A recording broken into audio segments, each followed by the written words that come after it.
Hi, everybody. This is Bob Ost, and this is our Friday community gathering. It's not just our Friday community gathering, it's our fifth anniversary of community gatherings. This is our fifth year, our 259th consecutive. We missed one. It should be 260, but we missed one. So it's the 259th consecutive weeks of doing conversations about theater. Um, Wow. by now, everybody knows that we started this as a response to COVID and shutdown. And I had no idea what I was doing when somebody said, open up a Zoom room.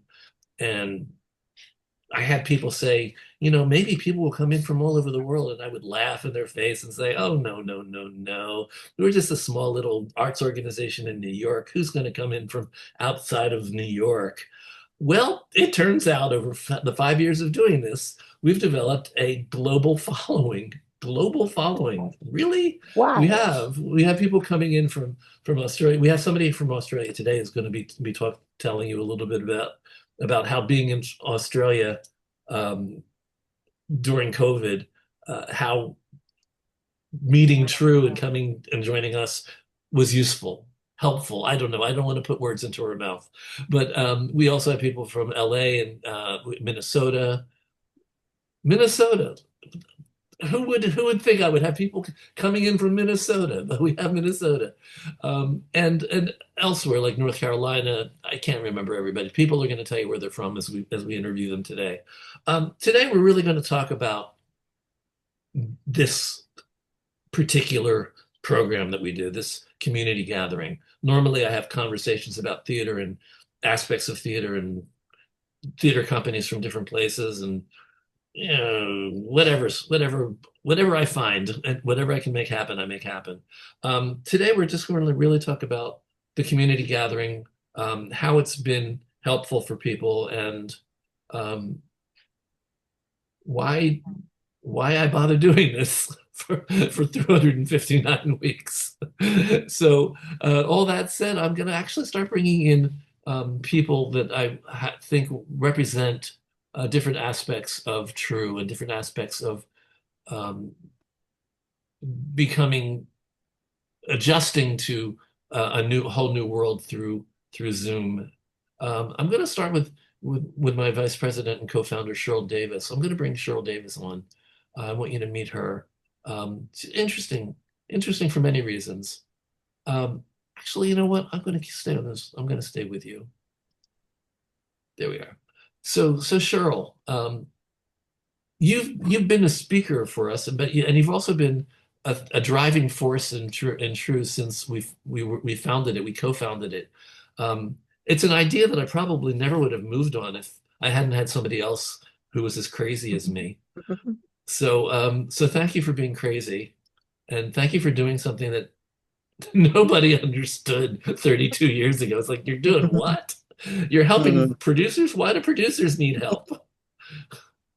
So, Yeah, welcome to our fifth anniversary, and thank you for being here. of course. And I'm delighted to be celebrating this fifth anniversary in connection with what is it, 30 something from the Bop years? Right, true, has been It's around. 34 years. 34. We've Yes. been doing this for 34 years, Cheryl. We founded it when we were pre-utero. Free. Yeah, Mm. yeah, yeah. It was tricky. Hmm. It wasn't easy. Um, Free gametes.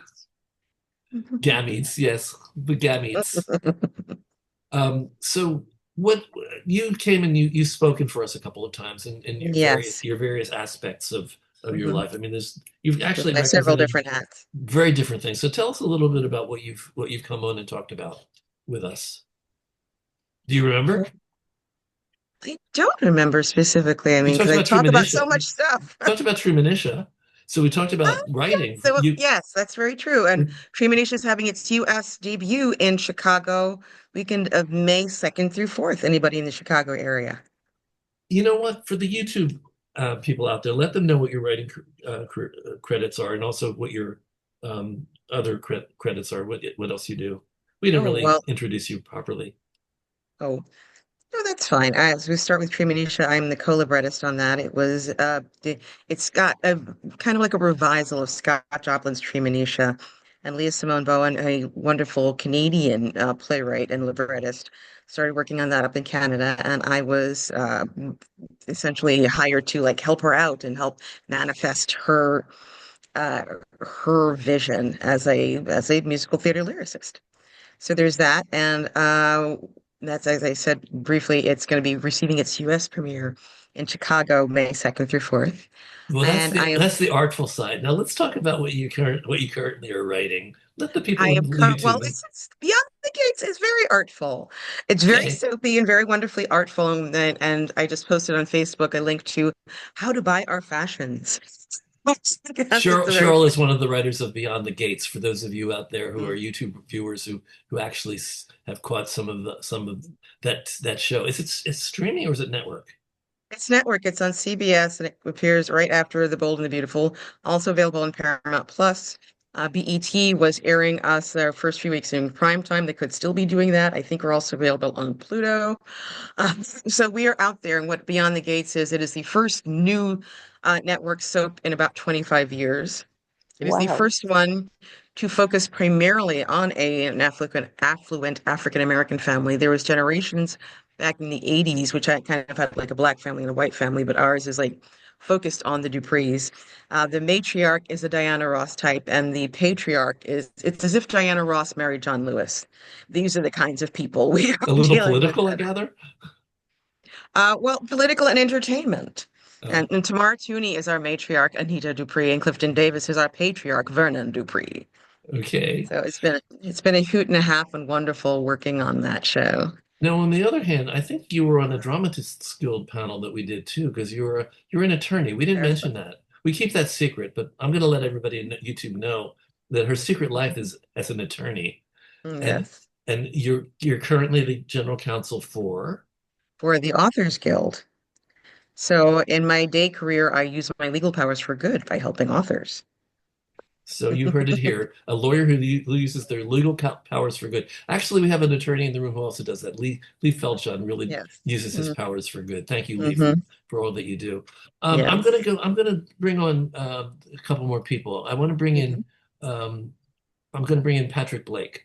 So Pat, you you can introduce yourself to everybody. You're on another coast. Okay, Mhm. yeah, I'm in San Francisco, and I'm a playwright and a producer, and I became aware of TRU in like 2003, 2004. Um, my friend Cheryl Weisenfeld and I had produced a play called The Exonerated, and she said, "Oh, TRU is giving me an award," and I said, "What's TRU?" And she said, "You'll love it." And so she invited me to the gala, and I came and fell madly in love with the whole idea and the people, and so joined. And that's Remember, this is the idea that Cheryl and Gary and I had like in 1992 that yeah, everybody thought was bizarre. In your Um, apartment. in my apartment, yeah. So it's turned out not to be quite so bizarre. It became a life choice, didn't it, for yeah. me? It when at that point I had been producing by making every mistake it was possible to make, um, and learning from that, and finding out that there was an organization that would actually help me do what I was doing, was a godsend, I thought. Thank you very much. And you were a godsend for us. So thank you for being on the board and part of TRU. I'm going to bring on another board member, Sandy. This is Hello. this is not only a board member, this is the chairman of the board. Yeah, I get this hat to be chairman of the board. Um, I, by the way, I'm going to apologize in advance because I have a family gathering from family in from all around the country, so I'm going to have to exit early. But I'm probably the most Johnny come lately to TRU. I was introduced to TRU in 2018 through my late wife Diana Amsterdam, who was a good friend of Bob and Gary's and a staunch supporter of TRU, and helped found the practical playwriting course that TRU put on for many years. And I found out that TRU had an opening for some board members, and I said, well, if I can match some skills that will be helpful, I would love to come on. And my skills were not-for-profit board management, because I'd been on a number of boards in a previous life. And I'm a technology consultant, and it's been a good mix for me and for TRU, especially as we came into COVID and had to deal with this shift from in real life to a virtual world. And actually, as well, moving back from the virtual world into a hybrid world. And it's been a pleasure to be a part of this. Some of you who know me a little more intimately from TRU, I'm going to point out this logo on my shirt. It says Rue 41 Bakery and Cafe. In a prior life, I was a professional baker. This was many years ago, but I am somewhat known within TRU for my baking goods. Though before you, Sandy, we were just half baked. So thank you. Yes, exactly. So congratulations, TRU. Bob, you've done just a yeoman's job bringing relevant topics week after week after week, and increasing our footprint around the world and spreading good into the world and the theater world. So proud to be a part of this. Thank you for doing this. Happy 5-year anniversary. Thank you. This all goes back to community for me. I think that the basically, if I had a life purpose, I think my life purpose was to bring people together, and I've been doing that in many different ways. And this is just one aspect of it, but it's always been important to me. I'm going to remove your spotlights. Let me see if how I can do this. Oh boy. I'm going to remove all spotlights, and I'm going to spotlight the writers in our room who are from different parts of the world. So meet Emma Wood. Where's the writer? Michael diGaetano.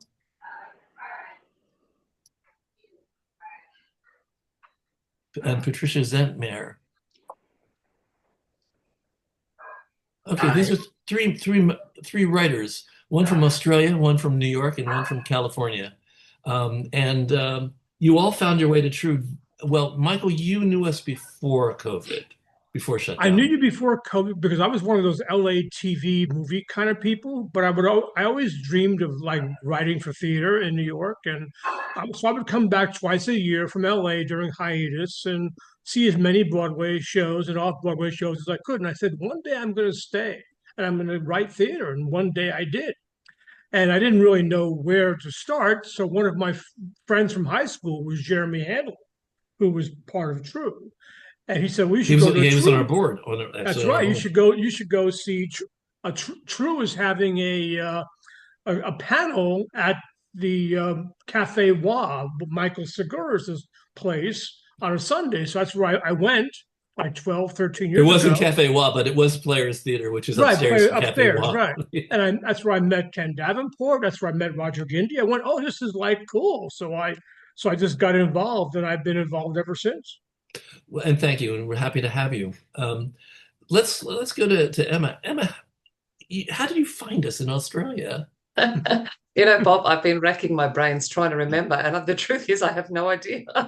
So during COVID, obviously, like New York and America went through, I think, worse traumas. The Australian government was very much shut down. So I had just moved to Melbourne.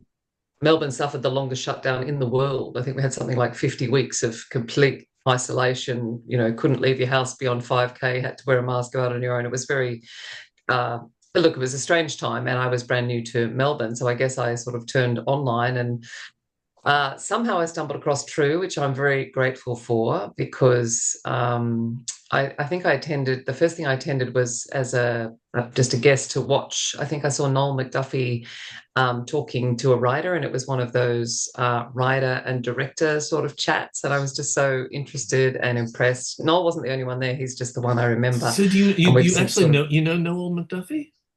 Yeah, well, we've exchanged quite a lot of emails, and we've through TRU we have met okay. We have stayed in touch. I just remember he was very insightful. Anyway, to me, it was a whole new world. So trapped in my little new city in New World in Melbourne, I found access to a community in New York, which seemed like a tremendous boon.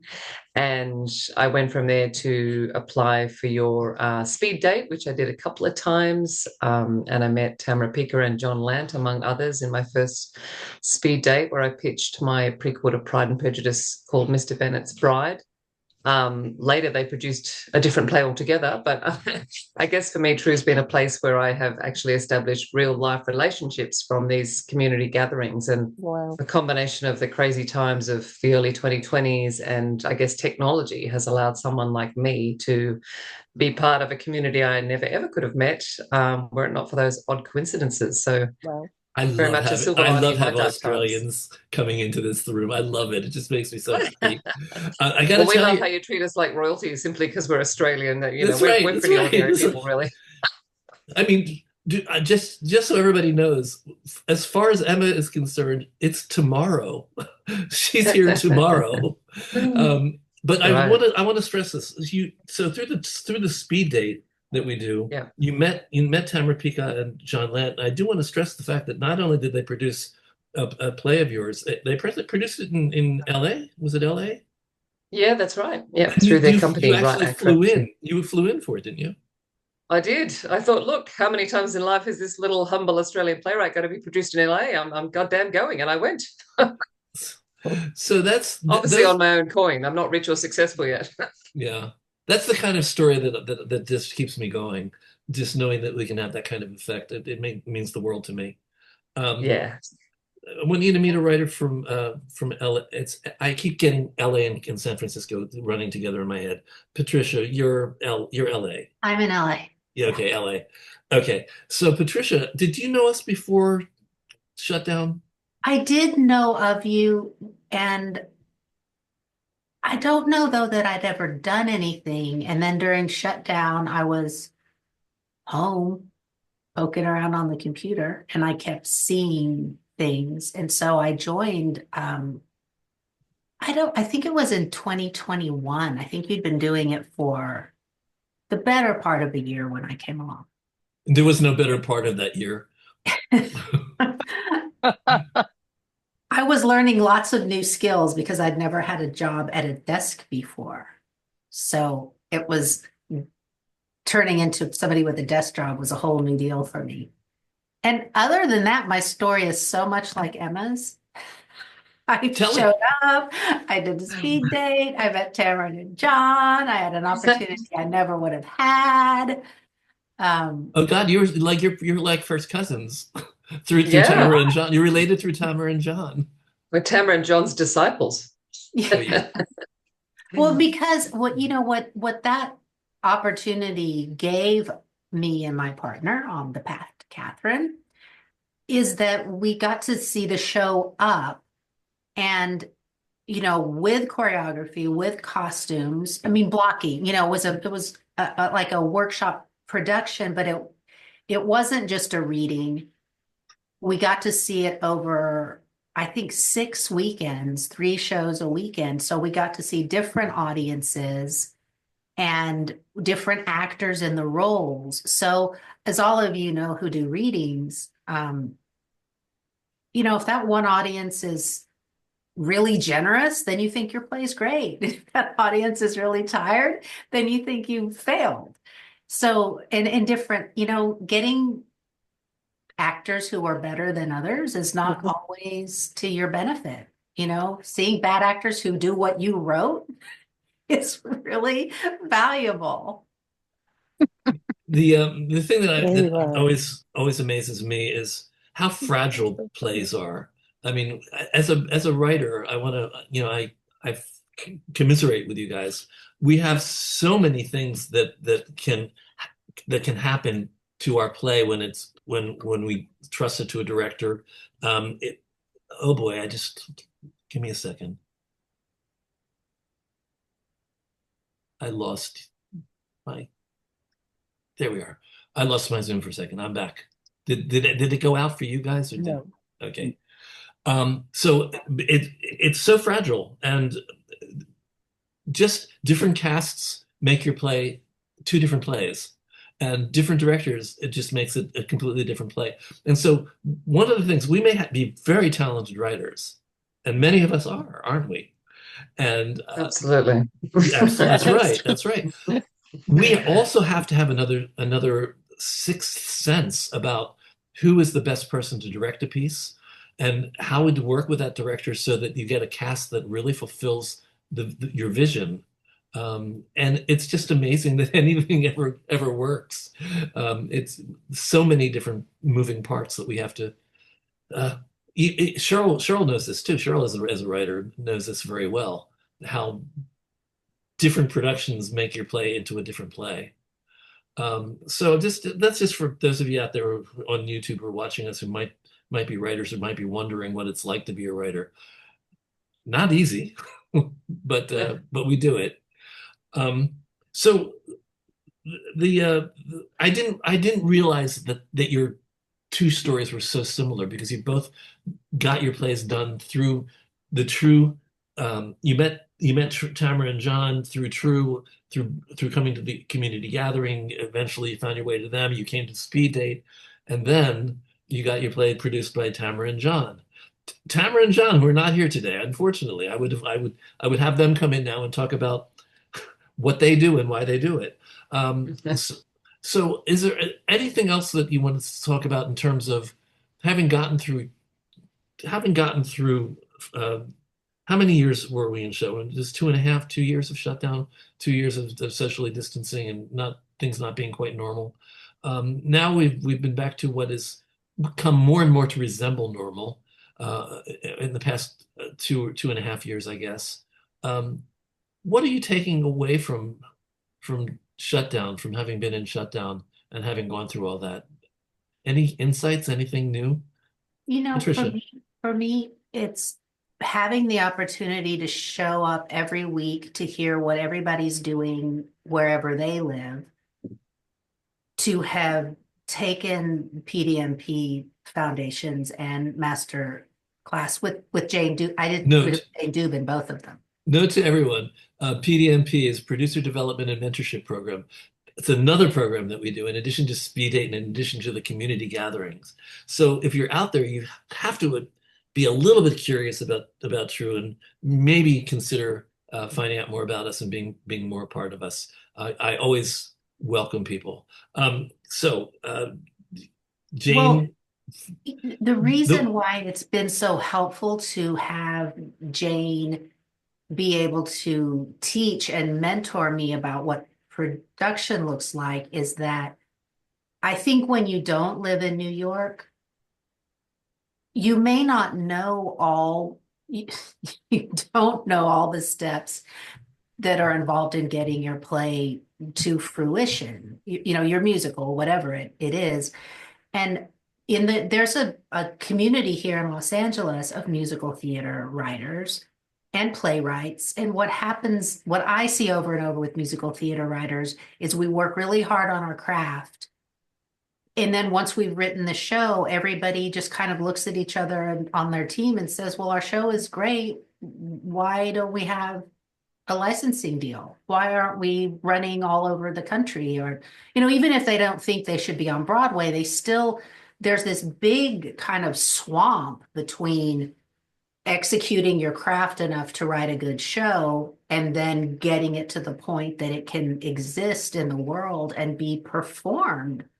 And what do you do when you're in between and you don't live in New York, so you don't see people doing it? You don't know all the different people you need to know who have different jobs that could be helpful to you or that you need to know to move forward. And that was just kind of this big gap for me. And now that I'm at TRU, every week I would show up for a community meeting, I would learn something new, even if you don't take a mentoring course or learn that. You'll start seeing why it is that where you live in whatever state or part of the world, you might then be able to learn what you can apply in your part of the world. Or if you need to meet these particular people, then meeting these people is a great way to network and just raise your chances of having the success that you want. Emma, do you have anything that you want to add? That was very thoughtful analysis. I'm not sure if I can meet the moment, but I was actually just listening to Patricia and really interested in what she was saying. I guess for me, being so much even more far-flung than Patricia in LA, for me, it's been a very interesting window into various aspects, I guess, of the theatre ecosystem. Because in my little world here, I'm an actor in community theatre and a writer, but perhaps the biggest thing for me that TRU helped me grow into was taking myself a bit more seriously as a writer. So by the time I came to TRU, I'd written, I think, 4 full-length plays. It's now only 5. So in the last few years, I've only generated 1 more piece of work. But I guess the time in my life that I allocate to playwriting, I allocate more to marketing what I've already written these days, because that's a whole other aspect of the world if you're going to have success that you need to devote time to and to master, to network, to get to know all the people in the system and how they fit, because we're all such small cogs and wheels, I guess. Well, I know I am. And I suppose just sometimes it's hard for me now to turn up to TRU Gathering very often, because it is 7 a.m. on a Saturday morning and I have kids and kids sport. It happens to be holidays at the moment, so there's no sport, but I still like to turn up from time to time when I can. And it never really matters who's speaking. It's always an interesting insight into different facets of that theatre world and how they fit together. And there's been occasions where I've been super interested, depending on who's in. Like I remember sometime, perhaps early this year or late last year, it was meeting Jay Michaels in one of your TRU sessions, publicist, and now I'm sort of working with him a little bit. And, you know, because that's an angle I'm interested in, like the work I've written, I think it's terrific. But if others don't know about it, then it's rather irrelevant. So it's just sometimes meeting those people that are such interesting connections, or if not, just sitting back and listening to what other people do. And we all have unique paths through theatre, but there's always common threads that we can follow and learn from each other. And obviously it's a pleasure to be on here today and share the little bit I can with people as well, because I just have spent so many times listening to others, and it's nice to participate in a small way. And I'm just grateful for the window into the world this offers. And I got to say that the one thing you said that just did my heart good was you said that it doesn't matter what the topic was. You always find something interesting when you come here. I got to tell you, it is so hard finding guests every week for 259 consecutive weeks. And I can't even imagine. I just like I just trust. I basically trust the universe. Basically, I think one of the things I can do is I can find what is interesting about a person. Sometimes if you just leave them to talk about what they're doing, it may not be so interesting. But I understand the psychology of the room. I understand the room. I understand the people in the community. And so I can push conversations into things that I think are going to be of more use to the people in the room. So that's what I really try to do. One thing, Bob, if I can just jump in to say, ever since the first time I came, your like warm and friendly presence has been such a big part of what makes TRU a community. Like not just on screen, but I feel like there've been many times where I've just randomly sent you an email. You always quickly reply with some interesting information or link me to someone who can find that answer. Like your ability as a connector is second to none. Thank you for all that you do. I believe in people in a way that is becoming a little rare in our world right now. I feel like sometimes I feel like I'm on a desert island, but especially here in the United States. But that's another conversation for another day. I'm going to bring on. I'm going to take spotlights off you guys for now. I'm going to probably bring you all back. And I'm going to start bringing on some producer friends of ours who have been very much a part of it.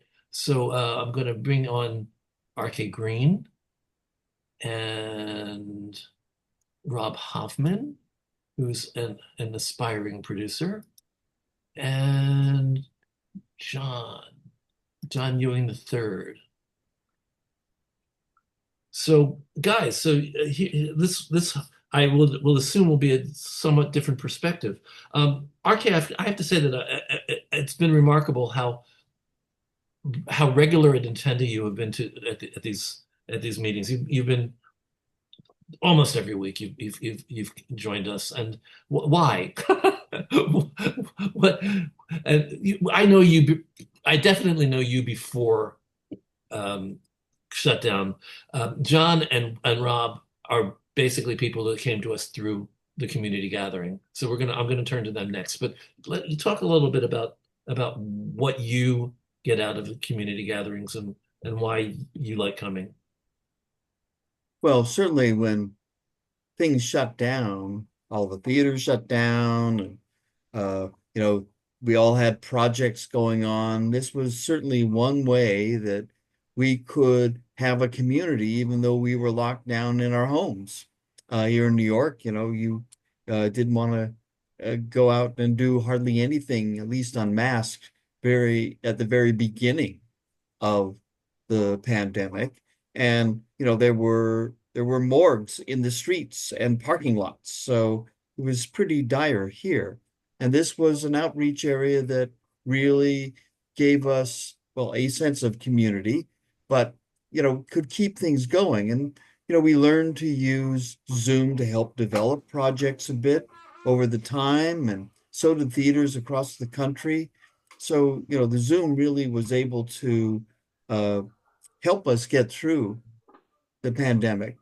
And, I think I had 9 readings done through the TRU reading series. And one of them, actually went on to different places. It was Taxi Taxi to to Jana. Do Jana. you remember that? Taxi to Yeah, I Jana, went I to do. Queens Theater in the Park and then 59 East 59th Street. So, there Two was a shows legacy there. 2 shows from our series went on to 59 East 59. One was Taxi to Jana, and the other one was Missives, which coincidentally starred Tamara Toomey, Oh, who there you Cheryl go. Davis now knows. So Anyway, so yeah, you stick with a good thing, right? yeah.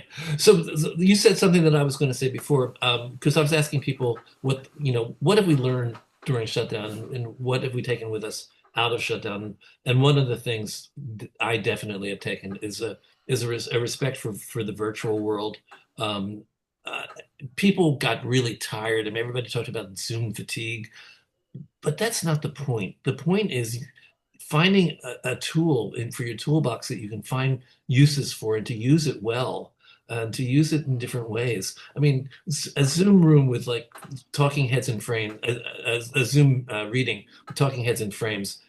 Yeah, it's a little wearying. But if you look at the technology that you have, and you find ways to understand it and work with it, I learned a lot, and it also helped me think more in film terms than I used to. Oh yeah. And that's been very important. And we created an entire program for those of you out there in YouTube. Yes, another program called True Speak. We couldn't do a live gala with food. I couldn't email chicken to everybody. So we decided to do an evening of short plays that were about current social issues.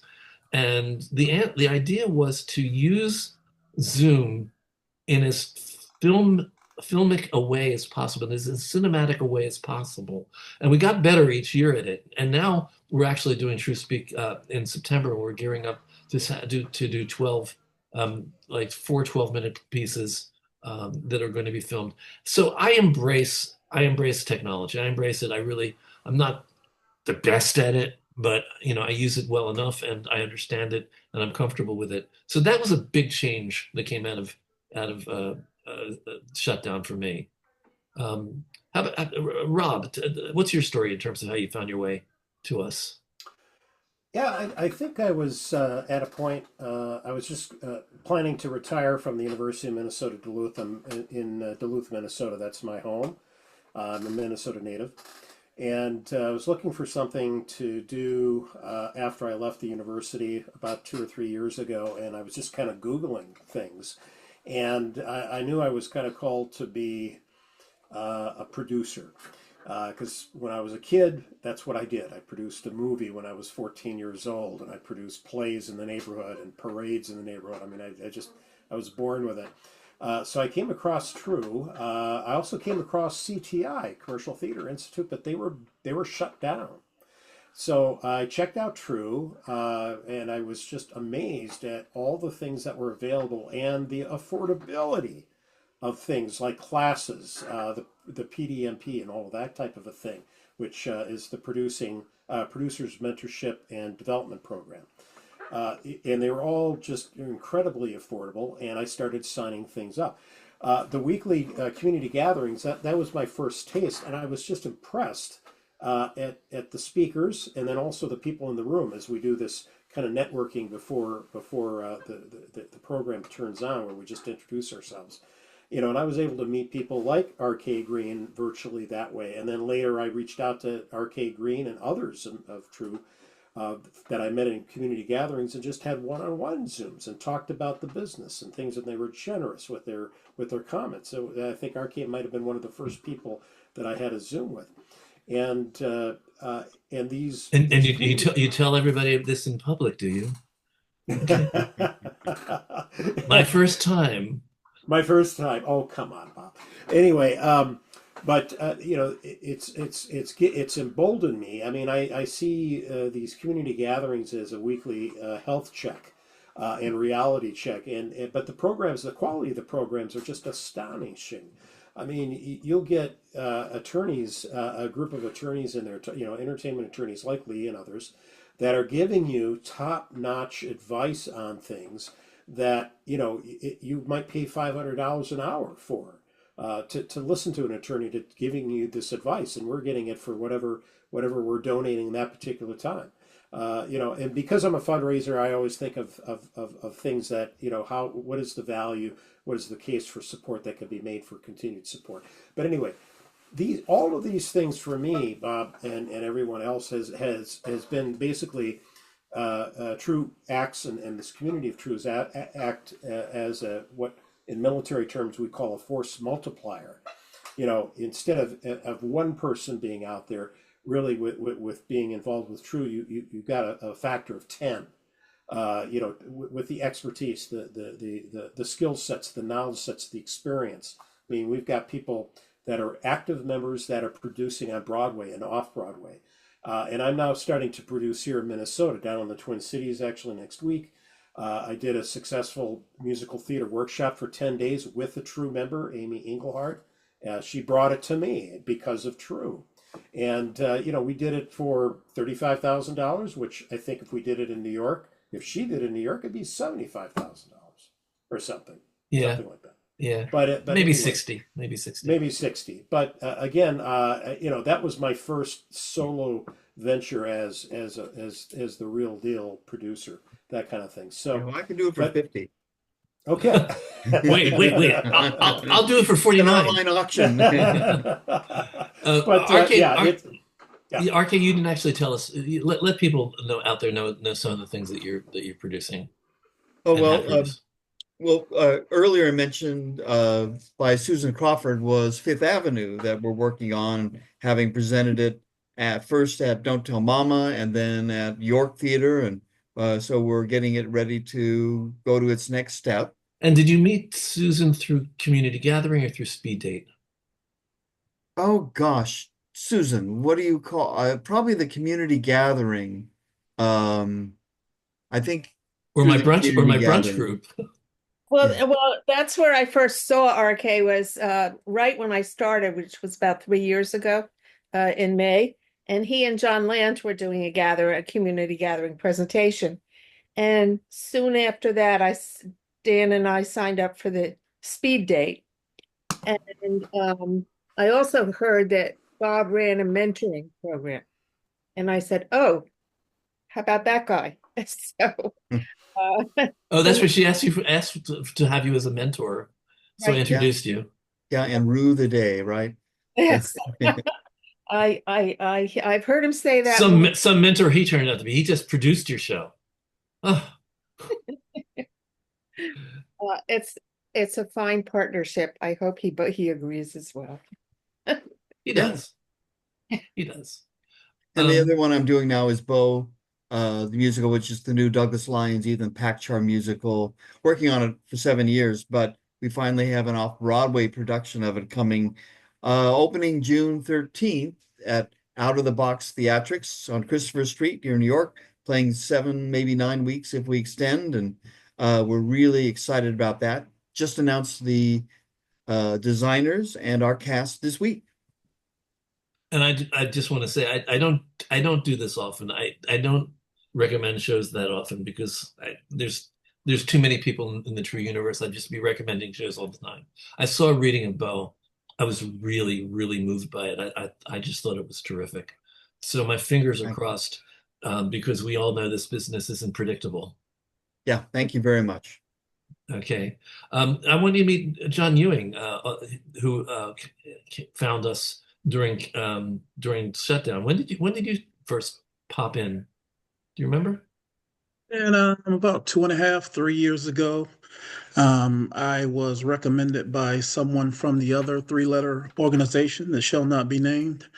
And immediately I just, fell in love with TRU, can't stop taking the classes. Eventually, Jane and Blair are going to kick me out of the nest and make me go and do something. But every time, it's just so amazing because, like, I share the same sentiment that Patricia said, to be halfway across the world and to be able to have access to the New York City theater community is incredible. And, just to meet the industry professionals like Lee, Shannon, everybody that comes in, to meet everyone else across the globe that's taking the courses, as well as learning about everyone else's journey. Learning about everyone else's journey, can be, a preventative measure from you falling into some of the same pitfalls that they've experienced. So, the first thing I really felt, coming into the TRU community, first of all, I like to say theater resources unlimited. We sound bigger that way. Yeah. It just It's more expensive on a marquee, more bulbs, more bulbs. Right. But it's just, I notice how intimate it is, and you really get an opportunity to get to know everyone. The things that you guys do, like the TRU Voices that I had the incredible opportunity to produce 1920 last year at Streaming Musicals. 1920 was the show, the name of the show, not the year that he did it. Oh, yes, absolutely. It was an incredible experience, and I'm carrying that experience into producing my reading of the Adelco Award-winning show, The Guest at Central Park West, by Levy Lee Simon. And TRU is just great. I can't speak enough about it. Eventually, because of me, you all are eventually going to come up with a limit of how many times you can take the courses or allow people to get triple PhDs through TRU. But it's truly incredible.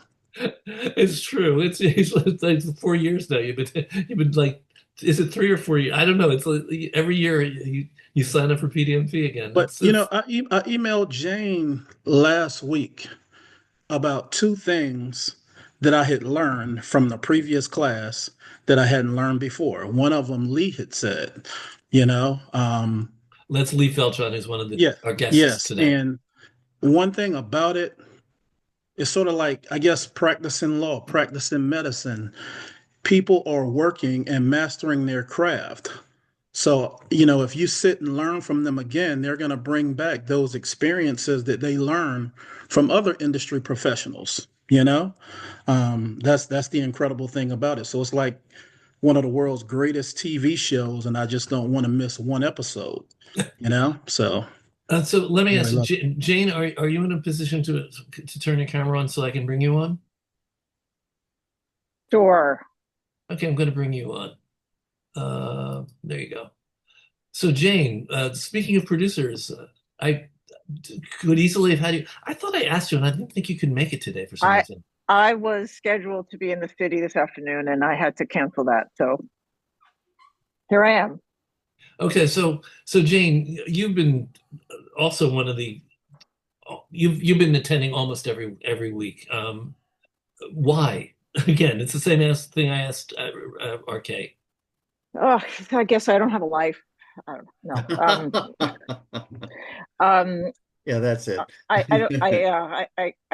don't think I can say anything that's, much different than anyone else here, except it's a community. It's kind of a way to round out the week, touch base with a lot of my former students are on this call, and as people have talked about PDMP, we in a short period of time over Zoom, we managed to create a community within our class, and then since people are all over the country, it's why we're staying on Zoom, is because everybody's all over the country. This is kind of a way to touch base with people and find out what they're doing. I also meet students in the Friday classes. A number of people. I have one of my students who said I stalked him in a breakout room afterwards because I heard him talking, and we met in the breakout room, and then it was like, oh my God, you have to take my class. So there's that aspect. There's the community aspect, and it's also, there's some interesting people that you bring on to the show, and some of them are people I know, and some of them are people I don't know. So, it's just a great way to close out the week and touch base with the community.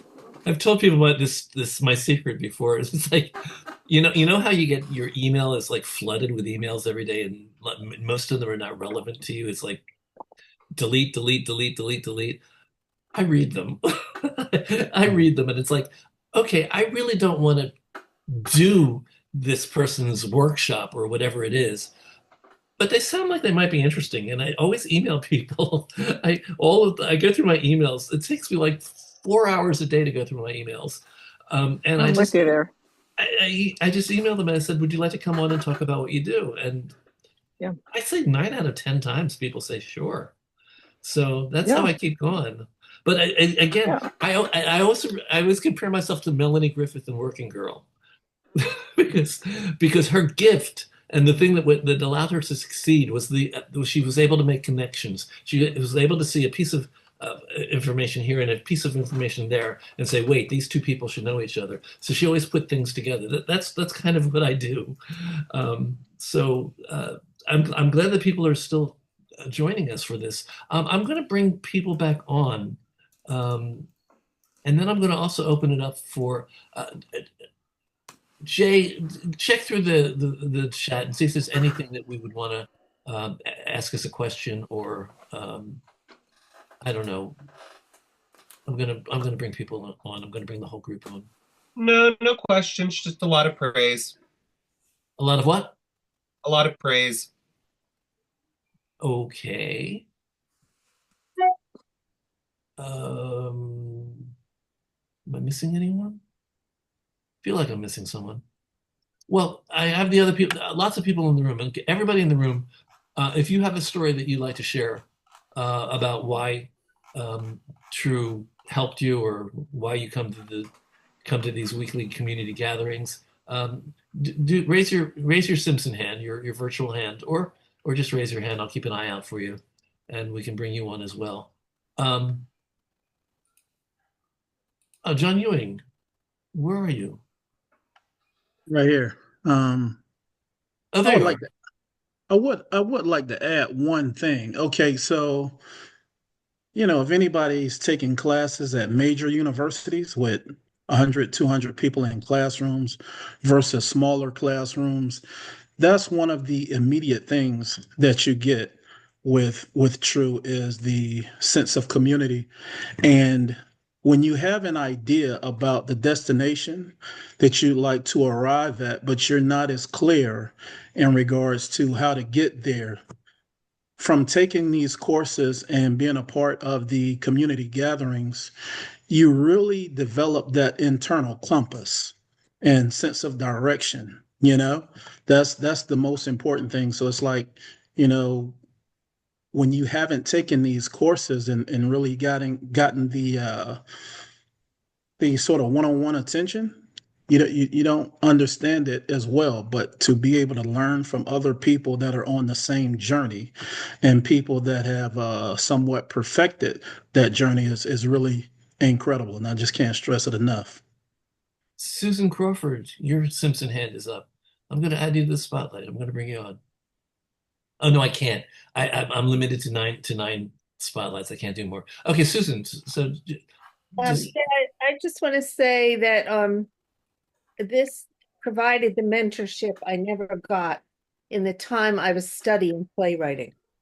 Just nobody ever said anything about how to launch your career in my particular workshops. And I was studying with Arthur Kopit at City College, and he was so busy with his career. And he was fabulous in terms of training us, but there was just nothing there to say, now that you've done this, here's what to do next. And the play that I wrote as the master's thesis was a finalist in the O'Neill competition. And you would think he might have said something about what to do next, but none of that happened. So then I also just want to add to that, by the way, that it astonishes me because we also have programs that for actors. We don't focus on actors, but we have a lot of actors in our community. I'm always amazed at the training that actors get that never includes the business. It almost never includes the business of theater. right. I did that too, and it never included the theater, business of theater. I don't get it. But anyway, I said to Bob several weeks ago at brunch that I was so sorry I didn't meet him back when he first started, because he lived 6 blocks away from me, starting his program. And it could have totally changed my trajectory if I had. But here I am. I joined 3 years ago, and my trajectory has changed a whole lot since then. Thank you, Bob. Thank you, Susan. Thank you very much. Maureen Condon. I just want to say thank you a million times, Bob, because I had no clue before I joined TRU of how things got produced in New York or any place else, really.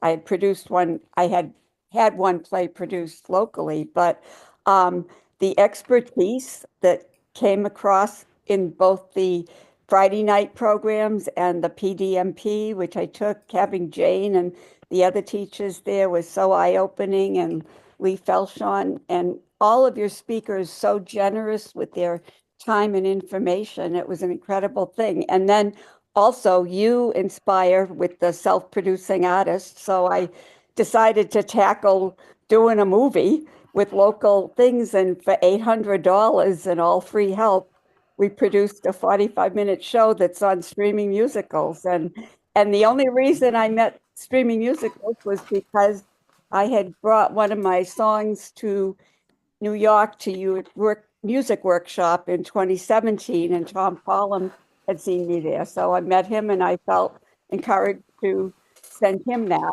So it's just the networking. RK has been such a great inspiration for everything. And Mary, I can't say enough good things about you. Thank you. Well, thank you for all that. I appreciate that. We have Greg's coming on next. Let's see. Hi, everyone. Hello, hello. So I stumbled upon TRU thanks to the lovely Nico Juber. And I was sort of giddy at the time. And I think over the last 3 years, even though I've been on and off because of work and stuff, I feel like I've matured a lot as a writer and as a theatrical, multi-hyphenate artist, so to speak. And this is for, I guess, the youngins, who may think that, musical theater might be, you got to get your skin in the game a lot more. And, to be honest, it really is for anyone, really at any age. I'm only 25 years old, and I thought when I attended one of Ken Davenport's conferences that I was going to get my show on Broadway in like 7 years by 2025. Clearly that hasn't happened yet, but one can still dream. But the connections and the experiences that I have acquired through TRU have helped me towards that goal. Meeting Nico Juber here, meeting John Ewing, even in the foundations class, which I highly recommend. And, just building this community of people all across the country. It's been very, very fulfilling, and I've definitely, I think, matured as someone who wants to produce shows in addition to writing. And you know, even here locally, I've been able to get my skin in the game a lot more. And I'm just going to continue recommending TRU to people who are, for instance, running their own nonprofit. But Broadway might not be their avenue, but this sort of knowledge and expertise, it really genuinely could help anyone at any age. So Greg, my credits, yeah. remind me, where are you located? I'm in Monroe, New Jersey. Monroe, New Jersey. Central Jersey. Not too far away. Not at all. Just an hour bus ride to Manhattan. But yeah, I mean, I really do credit TRU for pretty much all of the experiences that I've acquired, you know, as a budding writer, producer, a little bit of directing here and there. And I'm going to keep at it, just like I know you all are going to keep at it, because we're all in this together. I keep doing this, don't I? Jay, did you see whether there are any comments that anybody else? I mean, Sarah, why don't you just speak your comment so that YouTube audience can hear it. Hello. So I live in the Midwest. I live in Minnesota, and I've had an artistic practice for well over 20 years. That's been primarily as an actor and a singer. However, I'm interested in producing, and my comment just said, I guess two parts of it. One is that personally, I'm not aware of another organization that trains coaches and mentors in producing. So here locally in Minnesota, Spring for the Arts is an awesome organization, Springboard for the Arts. Again, I recommend everybody check that out. Also, SCORE is about small business and starting your own business, but I'm not aware of something that's specifically about producing. And as many people would say, there's no business like show business. So how do you know how to do it unless they're, you know, maybe by some training and some help in kind of knowing what the best practice is for just for full disclosure, Sarah. People have talked about the Commercial Theater Institute. The Commercial Theater Institute used to be the place that everybody went to get the training, but it was never I don't think it's ever been as hands-on as we are, and we do a lot more diversified programming. We used to actually give people scholarships to the Commercial Theater Institute. I was very good friends with the man that founded it, Fred Vogel, and he was the first person that we honored. The first year that we did a real gala and did an honoree, that was Fred Vogel, and we started giving scholarships to people. At RK Greene got a scholarship to CTI through us. And then finally, after a couple of years of that, well, not more than a couple, like 10 years of that, my board finally said, why are you sending them to CTI? Why don't you just have them do our programs instead? So I stopped giving scholarships to CTI at that point. But there are other places you can get it. Columbia has a master's program in producing for theater. Yeah, and I believe that maybe part of it is, like, from my perspective, living in the Midwest, some people think that the Midwest is sort of the flyover zone.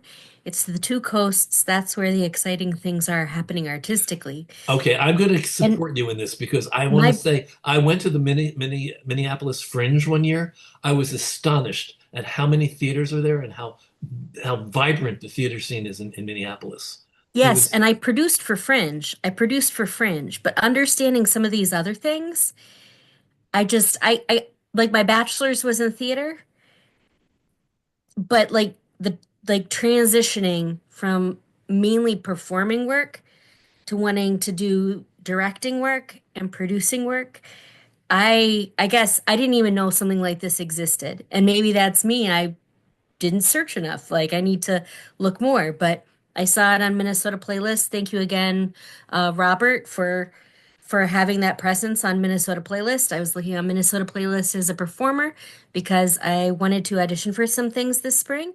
I saw this, and because the virtual part is possible, I can connect and, like, learn that side of the art form, the business side of the art form, which I've been learning here and there, but only as I've been doing different things in my life experience. So this is wonderful. And the other thing that I put in my comment was also that I felt welcomed in community.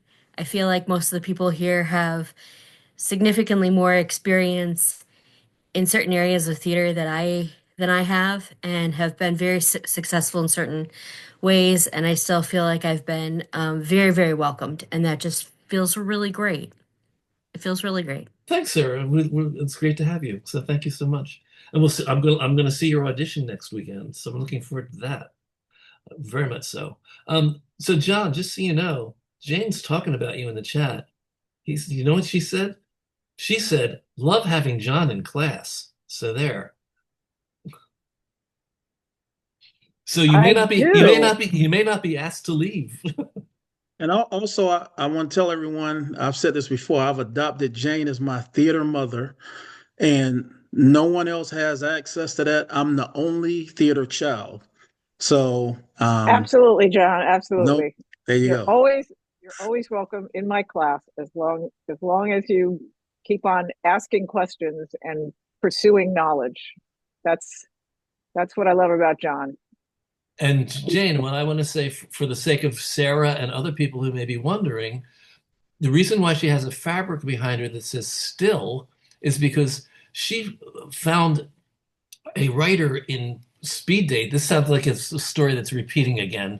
This is like the same old story again, right? She met a writer in Speed Date, and she fell in love with a play that she was pitching called Still. And she and another producer who is part of our PDNP program, Blair Russell, came on board supporting the production of Still that was happening last year.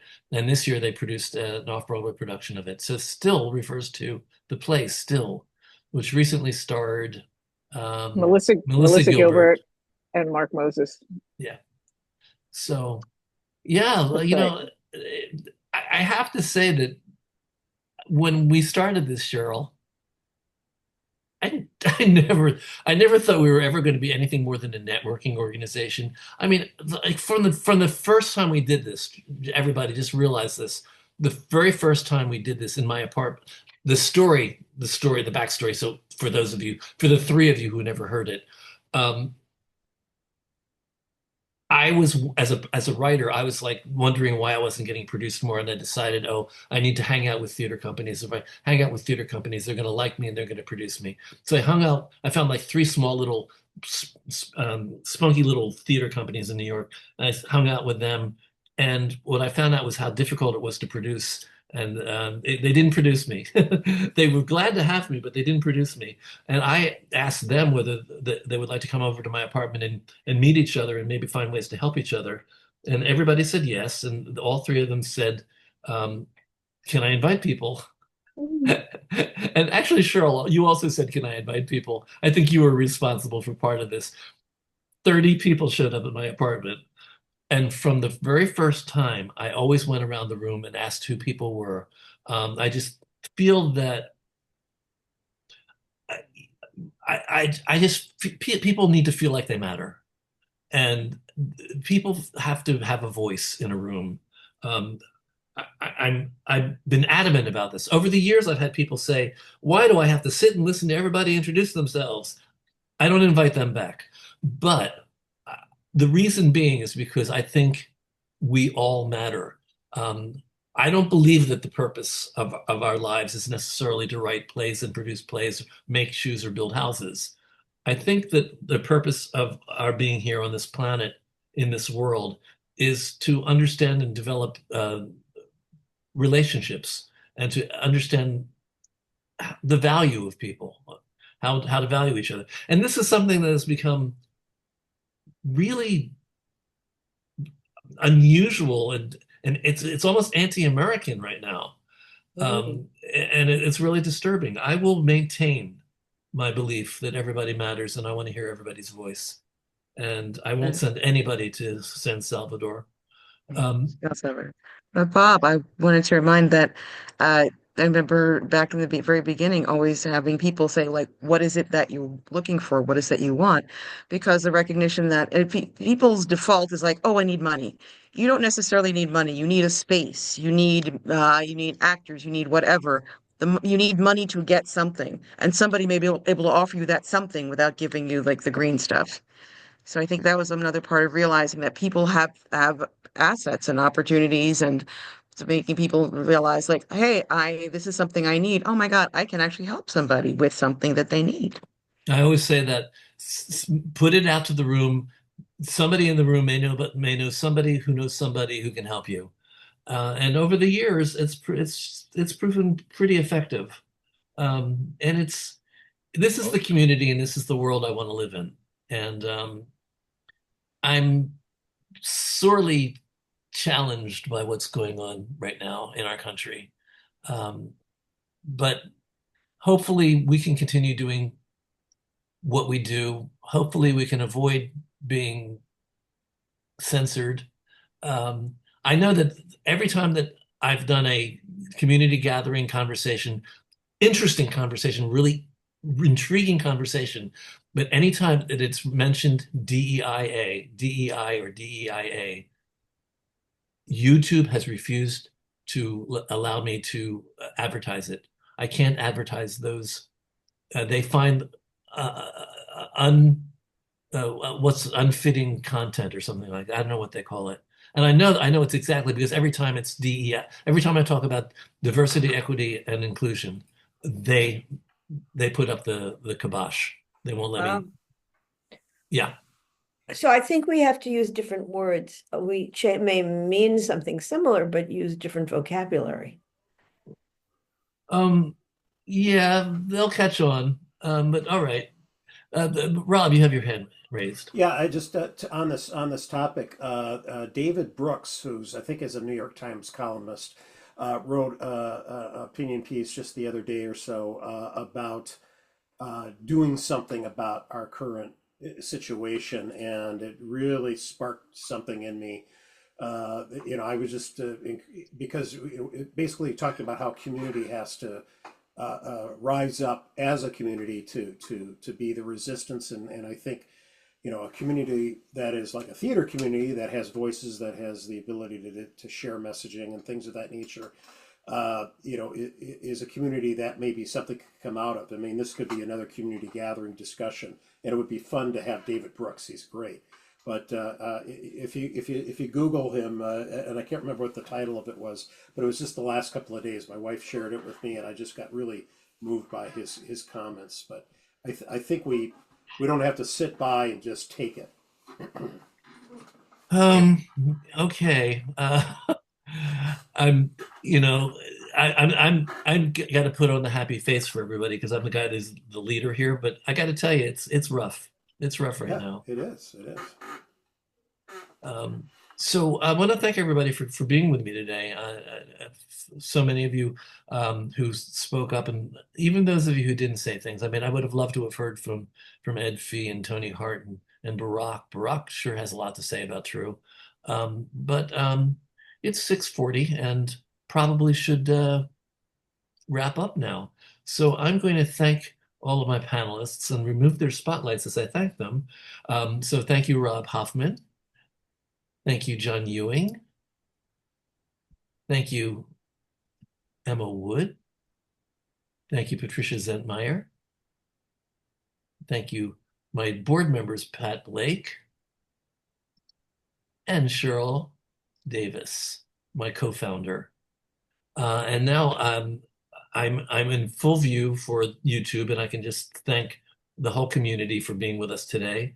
And also to suggest to you out there, if you're interested in TRU, check out our website. You can go to truonline.org, truonline.org. We're TRU, we're TRU without the E, so it's truonline.org. If you want to be part of the conversations, next week I'm having Mark Russell, who's going to talk about the Under the Radar Festival. The last time he was on 2 years ago, he had just been told the day before that the public theater was not going to be sponsoring his festival anymore, and he didn't know what he was going to do. Well, he's back, and over the past 2 years, he's recreated Under the Radar in many successful ways, and we're going to talk about that next week. Week after, I haven't confirmed yet. I have somebody who's supposed to be coming on. I don't want to say the name yet. In 2 weeks, I have Barbara Pasternak from TheaterWorks USA, who's going to talk about theater for young people. TheaterWorks USA is one of the main pipelines of works for young audiences. And again, I keep talking about Cheryl Davis. She keeps coming up over and over again. Cheryl Davis is actually a few shows that have been done by Theater Works USA. And if you want to give us a little 5th anniversary thank you, go to TRU Donate, trudonate.com, and give us 5 or 15 or 25 or something with a 5 in it, because we've been doing this particular program for 5 years. We welcome you for free, but if you can support us and pay something, we'd appreciate that. Well, that's it. I hope to see people in the weeks to come. Thank you for being with us, and happy anniversary to the TRU Community Gathering.